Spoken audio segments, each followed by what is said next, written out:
السلام علیکم ورحمۃ اللہ وبرکاتہ۔ دوستوں، امید ہے آپ سب خیریت سے ہوں گے۔ اللہ تعالیٰ آپ سب کی حفاظت فرمائے۔ بارک اللہ فیکم۔ ہم جس موضوع کو ڈسکس کر رہے تھے وہ یہ تھا کہ رزق جو ہے وہ اللہ تعالیٰ کی طرف سے آتا ہے، اور آج کل جو ہمارے حالات ہیں، اس وقت ہر شخص پریشان ہے، تو اس میں کیا کیا جائے کہ ہمارا رزق اور مال بڑھ جائے۔ تو اس کے کئی ایک اسباب تھے، جس میں سے پہلا سبب ہم نے ذکر کیا ہماری پچھلی ویڈیو میں۔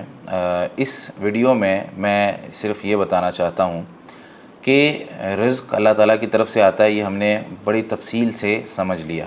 اب اللہ تعالیٰ کون سے ایسے کام ہیں کہ جو ہم کریں اللہ تعالیٰ ان سے راضی ہو جائے، اور ان کاموں کے ذریعے ان کاموں کو، ان اعمال کو وسیلہ بنا کر ہم اللہ تعالیٰ کے سامنے پیش کر سکیں، یا اللہ تعالیٰ ان اعمال کو دیکھتے ہوئے کہ بندہ یہ عمل کر رہا ہے، اللہ تعالیٰ ہمارے رزق میں اضافہ کر دے۔ مثال کے طور پہ، اس سے پہلے یہ بات سمجھ لیں، صحیح الجامع میں ایک حدیث موجود ہے 1630 نمبر پہ، سیدنا ابو درداء رضی اللہ تعالیٰ عنہ نبی کریم صلی اللہ علیہ وسلم سے روایت کرتے ہیں اور فرماتے ہیں: ان الرزق لیطلب العبد اکثر مما یطلبہ اجلہ، کہ بے شک جس طرح موت انسان کو تلاش کر لیتی ہے نا، جہاں بھی انسان ہو، کہیں بھی چھپا ہوا ہو، وہاں پر اس کو موت آ جاتی ہے، چاہے وہ جتنی ڈاکٹرز کی ٹیمیں اس کے ساتھ ہیں، جتنی مرضی مہنگی دوائیاں وہ استعمال کر رہا ہے، جس سے موت آتی ہے نا، اس سے زیادہ انسان کا رزق انسان کو تلاش کرتا ہے اور اس کو ڈھونڈتا ہے۔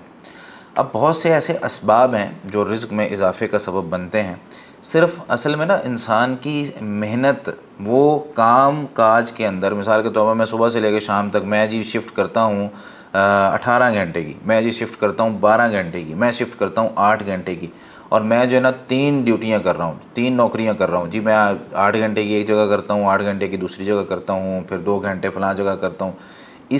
صرف اس کام سے جو ہے نا وہ پوری نہیں پڑتی۔ پوری کب پڑتی ہے؟ جب اللہ تعالیٰ کی طرف سے تھوڑے سے رزق میں برکت آ جاتی ہے۔ اور وہ برکت کیسے آئے گی؟ پہلا سبب اس کا یہ ہے کہ انسان، یعنی پہلا تو یہ ہے کہ رزق اللہ تعالیٰ کی طرف سے آتا ہے۔ دوسرا سبب اس کا یہ ہے کہ انسان جو ہے نا اللہ تعالیٰ کا تقوی اختیار کرے، اور اس تقوی کی بنیاد پر، اس اللہ تعالیٰ کے ڈر کی بنیاد پر، یہ وہ ڈر ہوتا ہے جس میں امید بھی ہوتی ہے اور جس میں اللہ تعالیٰ کا خوف بھی ہوتا ہے، جس میں انسان گناہوں کو چھوڑ دیتا ہے۔ یعنی یہ وہ والا ڈر نہیں ہے کہ انسان جو ہے نا وہ کانپتا رہے اور یہ کہے کہ بس میں اللہ سے ڈرتا ہوں، نہیں۔ اس میں اس کی تعریف کیا ہے، ڈیفینیشن کیا ہے؟ مختلف قسم کی علماء نے جو اس کی تعریفیں کی ہیں، صحابہ کرام سے بھی مروی ہیں، اور علماء سلف نے بھی اس کی تعریفیں کی ہیں۔ مثال کے طور پہ ایک تعریف اس کی یہ ہے کہ چھوٹے بڑے گناہوں کو چھوڑ دینا یہ تقوی ہے، کہ انسان ہر گناہ کو چھوڑ دے۔ سیدنا علی رضی اللہ تعالیٰ عنہ سے جو اس کی تعریف منقول ہے وہ یہ ہے: التقویٰ ہی الخوف من الجلیل۔ تقوی یہ ہے کہ انسان اللہ رب العالمین سے ڈرے اور اس ڈر کی بنیاد پر وہ برائیوں کو چھوڑ دے، اور والعمل بالتنزیل، قرآن کریم اور احادیث ان کو سامنے رکھتے ہوئے انسان اپنی زندگی کو اس کے مطابق گزارے، والقناعۃ بالقلیل، انسان کی جو بنیادی ضروریات ہیں جب وہ پوری ہو رہی ہیں تو انسان اس سے زیادہ حاصل کرنے کے چکر میں حرام کاری نہ کرے۔ انسان جو ہے وہ حرام کھانا شروع کر دے، کسی کی زمینوں پہ قبضہ کرنا شروع کر دے، کسی کو مارنا شروع کر دے اور جھوٹ بولنا شروع کر دے، تو جتنا اس کو مل رہا ہے اتنا وہ استعمال کرتا رہے، کیونکہ یہ دنیا وہ ساری خواہشات پوری ہونے کی جگہ ہے ہی نہیں۔ یہ دنیا تو بھائی کیا فرق ہے جنت میں اور دنیا میں؟ دنیا مومن کا قید خانہ ہوتا ہے، یہاں اس کی ساری خواہشات تو پوری نہیں ہوتی، تو اس لیے ہمیں یہاں دنیا کے اندر جتنا مل رہا ہے اس پر قناعت اختیار کرنی چاہیے۔ اور آخری بات، والاستعداد لیوم الرحیل، اور آخرت کی تیاری کرنی ہے۔ مین مقصد تو ہمارا دنیا کے اندر یہ ہے نا، ہم اصل مقصد بھول گئے اور دنیا کے اندر مال و متاع اور سب کچھ حاصل کرنے کے لیے ہم جو ہے نا لگے ہوئے۔ تو تقویٰ کیا ہوتا ہے کہ انسان یہ 4 کام کرتا رہے، ان کاموں کو تقوی کی ڈیفینیشن کہا جا سکتا ہے۔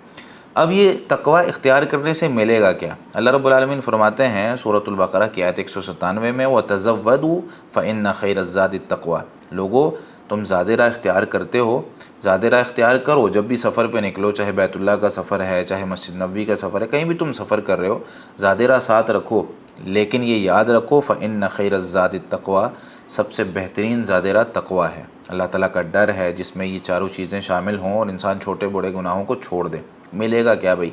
اگر میں متقی بن جاؤں، گناہوں کو چھوڑ دوں، تو مجھے ملے گا کیا؟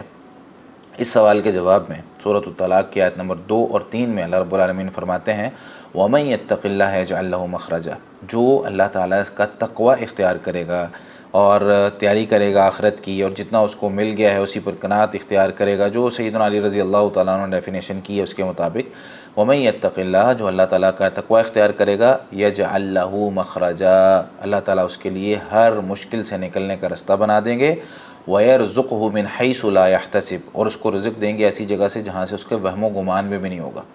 یعنی مشکلات اور پریشانیاں تو ہر انسان پر آ رہی ہیں نا، نکلنا کیسے ان میں سے؟ مشکلات آئی تھی سیدنا یونس علیہ السلام پہ بھی، مچھلی کے پیٹ میں تھے، نکلنا کیسے؟ اللہ نے نکالنا ہے۔ کیا کہا انہوں نے؟ لا الہ الا انت سبحانک انی کنت من الظالمین، توحید کا اقرار کیا، فرمانے لگے اے اللہ تیرے علاوہ کوئی حقیقی معبود نہیں ہے، تو پاک ہے، اور بے شک ظالموں میں سے میں ہی تھا، مجھ سے ظلم ہوا ہے۔ یہ وہ دعائیں کرتے رہے، اللہ نے ان کو نکالا نا مچھلی کے پیٹ میں، پہلے تو ان کو محفوظ رکھا، پھر ان کو نکالا بھی، تو یہ اللہ کے کام تھے۔ سیدنا ابراہیم علیہ السلام کے لیے آگ کو ٹھنڈا کیا، اللہ نے کیا۔ اسی طریقے سے موسیٰ علیہ السلام کو نجات دی فرعون سے، تو اللہ نے دی ہے۔ تو یہ سارے کام اللہ نے کرنے ہوتے ہیں۔ اللہ ہر مصیبت سے انسان کو نکال لیتا ہے۔ آج بھی اگر میری مصیبتیں بڑھ رہی ہیں اور لوگ جو ہے نا وہ خودکشی کی طرف جا رہے ہیں، بھائی کیوں؟ یہ زندگی اللہ نے دی ہے، اللہ نے یہ جان دی ہوئی ہے، جب اللہ چاہے گا واپس لے گا۔ میں کون ہوتا ہوں اپنی اس جان کو نکالنے والا؟ میرا تو پھر اللہ تعالیٰ کے ساتھ تعلق ہی نہیں نہ رہا، میں جانتا ہی نہیں ہوں اپنے رب کو۔ میرا اللہ جو ہر چیز کو رزق دے رہا ہے وہ مجھے کیوں نہیں دے سکتا؟ میرا یہ یقین کم کیوں ہو گیا ہے؟ بھروسہ میرا کم کیوں ہو رہا ہے؟ میں کیوں پریشان ہوں؟ کیونکہ میں اللہ تعالیٰ کو بھول چکا ہوں، مجھے یاد نہیں ہے۔ اس کا ڈر، اس کا تقوی، اس کی پرہیزگاری، اس کے لیے عمل کرنا، اس کے لیے جاگنا، اس کے لیے سونا، اس کے لیے نمازیں پڑھنا۔ مسجدیں خالی ہیں ہماری، سینما دیکھ لیں ابھی بھی بھرے ہوئے ہیں ہمارے، جو ہے نا وہ ہوٹلز اور ہمارے جتنے بھی شاپنگ مالز ہیں وہ سب دیکھ لیں بھرے ہوئے، اور مسجدیں بالکل خالی ہیں۔ لوگ جو ہے نا وہ عید کے عید نکلتے ہیں، اور وہ بھی بہت سے لوگ جو ہے نا وہ عید کے دن بھی یہ سستی ہو گئی جی، رہ گئی نماز۔ اس طرح کیسے چلے گا؟ اجتماعی توبہ کی ضرورت ہے، اور ہم لوگ جو ہے نا ابھی تک وہ غافل جو ہے نا دل کے ساتھ زندگی گزار رہے ہیں، تو کیسے جو ہے نا حالات ٹھیک ہوں گے؟ نہ ہمارے جو ہے نا وہ سیاستدانوں کو سمجھ آ رہی ہے، نہ ہمارے جو ہے نا وہ مولوی حضرات جتنے بھی ہیں، بہت اچھے لوگ بھی ہیں دنیا کے اندر، لیکن جو ہمارے کچھ ایسے لوگ ہیں جو اس طرف مطلب آنا ہی نہیں چاہ رہے، وہ بھی یہ کہہ رہے ہیں جی بس ٹھیک ہے، یہ کر لو وہ کر لو۔ میرے بھائی، میں اپنے ان بھائیوں کو نصیحت کرتا ہوں جو اس معاشرے کے اندر ہمارے ساتھ رہتے ہیں، اور جتنے لوگ یہ ویڈیو سن رہے ہیں وہ ان کا تعلق کسی بھی شعبے کے ساتھ ہے، چاہے وہ مولوی صاحب ہیں، ٹھیک ہے، یعنی ہماری ٹیم سے ہیں، چاہے وہ جو ہے نا وہ کوئی سیاستدان ہیں، چاہے وہ کسی بھی شعبے کے ساتھ تعلق رکھتے ہیں۔ بھائی جب ہماری زندگی میں اللہ ہی نہیں رہا تو کون سی ایسی ذات ہے جو مجھے مشکلات سے نکالے گی؟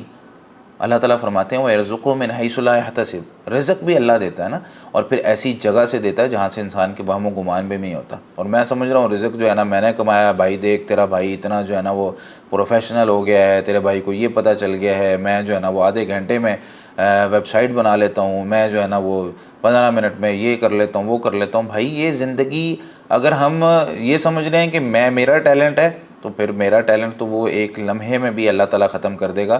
اور دیکھیں نا ابھی یہ کچھ عرصہ پہلے جب کرونا آیا تھا، 6 ملکوں کے ویزے تھے لوگوں کے پاس، لیکن اللہ نے کہا بھئی میرے بغیر دنیا نہیں چل سکتی۔ اللہ نے نا وہیں روک دیا، ٹھیک ہے تیرے پاس ویزے ہوں گے، تیرے پاس سارے معاملات ہوں گے، تو جو ہے نا وہ کر سکتا ہے، تیرے پاس سارے معاملات ہیں، لیکن تو جہاں میں تجھے روک رہا ہوں وہاں سے تو ہل نہیں سکتا، میں تجھے ہلنے ہی نہیں دے رہا۔ اللہ نے ساری دنیا کو روک دیا اپنی اپنی جگہ پہ جہاں، تو اللہ جو چاہے کر سکتا ہے۔ اللہ کو یاد کریں، تقوی اختیار کریں۔